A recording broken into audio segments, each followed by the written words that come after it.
Hey my friends, how are you? Let's get more news from Lakers, but before that, don't forget to subscribe to the channel and leave your like. Report, Anthony Davis avoids concussion. There appears to be good news on the Anthony Davis injury front. Davis was inadvertently elbowed in the fourth quarter of Game 5 of his Los Angeles Lakers Western Conference semifinal series against the Golden State Warriors on Sunday, video here.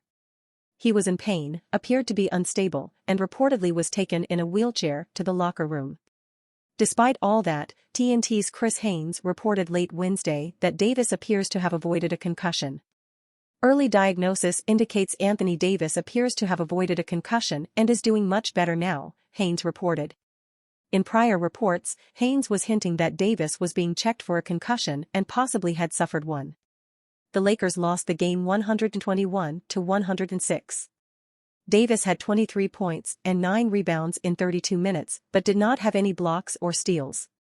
Even before this season, before we knew that the Lakers would trade Russell Westbrook or that they'd go on a late-season run and look like a contender, it wouldn't have been a stretch to say that the club's campaign would ultimately come down to Anthony Davis's health. Following Wednesday night's outcome, the defending champion Warriors won at home to force Game 6, it now looks like we're at that point. Midway through the fourth quarter of Game 5, the Los Angeles superstar took an inadvertent blow to the temple from Golden State center Kevin Looney, immediately grabbing his face in pain. After going over to the bench to take a seat and get looked at briefly by an athletic trainer, he seemed to woozily get back to his feet. "Guys, Anthony Davis was wheeled out on a wheelchair," TNT sideline reporter Chris Haynes said toward the tail end of the game broadcast. "I believe he's headed to the locker room for further evaluation, but it didn't look good." The Lakers stopped short of diagnosing Davis with a concussion, with sources telling Haynes he appeared to avoid one. Separately, ESPN's Dave McMenamin wrote that a source close to Davis said there was no mention of a concussion following his initial evaluation.